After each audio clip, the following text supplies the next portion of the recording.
আজি এই পবিত্ৰ দিনটোত এই ঐতিহাসিক দিন এক বুৰঞ্জী প্ৰকৃত দিন মেৰে নাম মেঘি এই অনুষ্ঠানত উপস্থিত আটাইলৈকে শুভকাম জনাইছোঁ আন্তৰিক ধন্যবাদ জনাইছোঁ অসম চৰকাৰৰ সাংস্কৃতিক মন্ত্ৰালয়ৰ উদ্যোগত আৰু বৃহত্তৰ অৰ্থনীতি অঞ্চলৰ ৰাইজৰ সহযোগত আয়োজন কৰা এই মেডাম মেফিৰ অনুষ্ঠানৰ মুকলি সভাত উপস্থিত আমাৰ সকলোৱে শ্ৰদ্ধাৰ এই বিভাগৰ মন্ত্ৰী মাননীয় বিমল বৰা ডাঙৰীয়া আৰু এই অনুষ্ঠানটোৰ আটকধুনীয়াকৈ সজাই পৰাই তোলা ঐক্যতা সমিতিৰ দায়িত্ব লৈ সভাপতিৰ নিচিনা এটা গুৰু দায়িত্ব লোৱা এই সমষ্টিৰ জনপ্ৰিয় বিধায়ক কমেশ্বৰ কোঁৱৰ ডাঙৰীয়া ইয়াতে উপস্থিত খন্তেক আগতেই নিৰ্দিষ্ট বক্তাৰূপে এই মেডাম মেফিৰ তাৎপৰ্যৰ ওপৰত বিশ্লেষণ কৰা আমাৰ নিৰ্দিষ্ট বক্তা ইন্দ্ৰজিৎ বেজবৰুৱা ডাঙৰীয়া আৰু ইয়াতে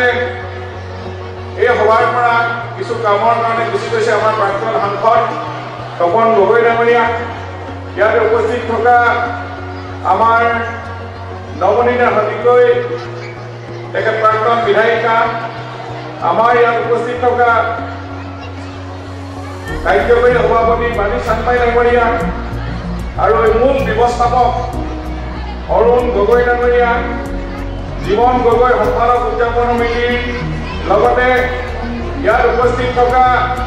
আমাৰ অসম জাতীয়তাবাদী যুৱ ছাত্ৰ পৰিষদৰ সন্মানীয় সভাপতি পলাশ চাংমাই ডাঙৰীয়া আমাৰ জিলা আয়ুক্ত ডাক্তৰ নেহা যাদৱ ডাঙৰীয়ানী আৰক্ষী অধীক্ষক সুৰজিৎ সিং পানে ডাঙৰীয়াকে প্ৰমুখ কৰি ইয়াত উপস্থিত আমন্ত্ৰিত অতিথিসকল অনুপ সিং ৰাজপুৰী আৰু ইয়াত বিশেষভাৱে আমন্ত্ৰণ কৰি অনা নিৰ্দিষ্ট বক্তা বেছি হ'ল আমাৰ তাৰ পৰা আৰু কেইবাখনো দেয়া হ'ল যেনেকৈ বকতা দেয়া হ'ল আমলখি দেয়া হ'ল হাতীপুৰা দেয়া হ'ল এনেকৈ বহুত দেয়া হ'ল স্থাপন কৰিলে স্বৰ্গদেউসকলে গতিকে এই দেওশালবিলাকে হৈছে ধৰ্মৰ ৰক্ষা কৰা এইবিলাক অনুষ্ঠান আৰু এই দেওশালসমূহ এতিয়া আজিৰ তাৰিখত আমাৰ চৰকাৰেও বিভিন্ন ধৰণে সজাগ কৰাই তুলিছে মানুহক আধ্যাত্মিক শিক্ষাৰ এক স্থলী ৰূপে এইবিলাক স্বীকৃতি হৈছে আৰু এতিয়া ইয়াত সকলো পুৰুষ মহিলা সকলো জাতি জনগোষ্ঠী এটাই তাতে আশীৰ্বাদ লয় আৰু তেওঁলোকে নিজৰ আগন্তুক তেওঁলোকৰ ভৱিষ্যত জীৱনটো সুৰক্ষিত কৰা উঠি অহা প্ৰজন্মক যাতে ভাল মানুহ কৰিব পাৰি তেনেধৰণে উপৰি পুৰুষৰ পৰা তেওঁলোকে আশীৰ্বাদ বিচাৰে গতিকে এই মেডাম মেফিৰ তাৎপৰ্য আছে আমাৰ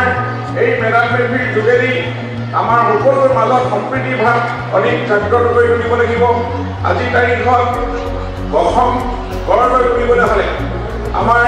বিভিন্ন ভাষা ভাষীৰ মাজত সমন্বয় স্থাপন কৰাটো অতি প্ৰয়োজনীয় হৈ পৰিছে আৰু সেই আদৰ্শ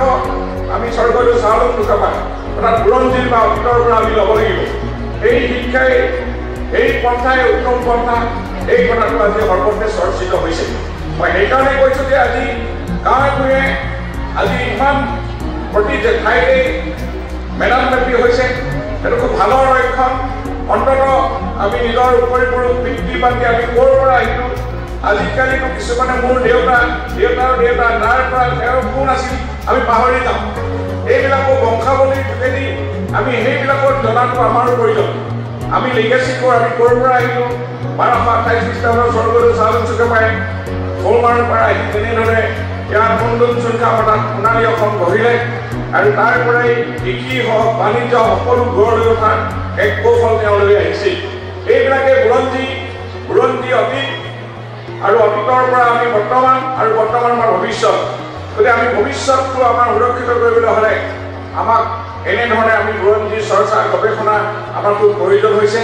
আমি আশা ৰাখোঁ এনেকুৱা মেডাম মেফিৰ যোগেদি ভৱিষ্যতৰ দিনত আমাৰ সকলোৰে সমিল মিলেৰে জাতিটোক আমি প্ৰাণবন্ত কৰি তুলিব লাগিব বিশ্ব দৰবাৰত যদি আমি প্ৰতিষ্ঠা কৰিবলৈ হয় এনেধৰণে স্বৰ্গদেউ চাওলুং চুকাফাৰ আদৰ্শৰে আমি আগবাঢ়ি যাব লাগিব আজি মহাবীৰ লাচিত বৰফুকন 400 বছৰীয়া জন্ম জয়ন্তীৰ যোগেদি দিল্লীত তেওঁক প্ৰতিষ্ঠা কৰা হ'ল আজি বিশ্বই চিনি পাবলগীয়া হ'ল গতিকে এনেধৰণৰ বহু কথা আছে গতিকে আমি এই চৰকাৰখনৰ দিনত যিমান এই ঐতিহাসিক ঘটনাবিলাক ধৰি ৰখাৰ চেষ্টা হৈছে আগত কোনোৱে এনেধৰণৰ চিন্তা কৰা নাছিল কিয়নো আজি চৰাইদেউ মৈদামখনিৰ ঐতিহ্য আজি বিশ্ব দৰবাৰত আজি ৱৰ্ল্ড হেৰিটেজ হিচাপে স্বীকৃতি হৈছে গতিকেলৈ মন্ত্ৰী বিমল বৰা ডাঙৰীয়াই নিজেই গৈ আজি চাৰ্টিফিকেটখন লৈ আহিছেগৈ আৰু তেওঁ ইতিমধ্যে ইউনেস্কোৰ হাতৰ পৰা আনি অহা কালিলৈ আমাৰ কাৰণে এটা ভাল দিন হ'ব আমাৰ মাননীয় মুখ্যমন্ত্ৰীৰ ওচৰত আমি এখন অৰ্পণ কৰিম আৰু মুখ্যমন্ত্ৰীয়ে নিজে আহি চৰাইদেউত সেই ফলকখন উন্মোচিত কৰিব গতিকে এনেকুৱা ধৰণৰ কামবিলাক এই দিনতে হৈ উঠিছে আৰু সেইকাৰণে আমি কওঁ যে আমাৰ আৰু বহুত কৰিবলগীয়া আছে আৰু এইখিনিক আমি কৃতজ্ঞতা স্বীকাৰ কৰিব লাগিব আমি কৃতজ্ঞ অসমীয়া জাতি আমি কেতিয়াবা পাহৰি যাওঁ ভাল কাম কৰা মানুহক আমি স্বীকৃতি দিলেও আমি ৰাজনৈতিক মেৰ পাকত সোমাই আমি নিজকে পাহৰি যাওঁ আজি ৰংঘৰ বাকৰি যেনেধৰণে নিৰ্মাণ হ'বলৈ গৈ আছে আজি লাচিত বৰফুকনৰ প্ৰতিমূৰ্তি যেনেধৰণে জিলিকি উঠিছে হুলুং পাৰত আজি আলাপৰি ৰংক্ষেত্ৰ যেনেধৰণে নিৰ্মাণ হৈছে এইবিলাক পূৰ্বতে কোনোৱে এইবিলাক চিন্তাই কৰা নাছিল গতিকে এইবিলাক কামৰ যোগেদি ইয়াকে ক'বলৈকে আমি ওলাইছোঁ যে এইবিলাক হৈছে আজি তাৰিখত এই দিনত নতুন চিন্তাৰে আমি উঠি অহা প্ৰজন্ম বা ৰাইজক এইখিনি কাম আমি আগবঢ়াই দিছোঁ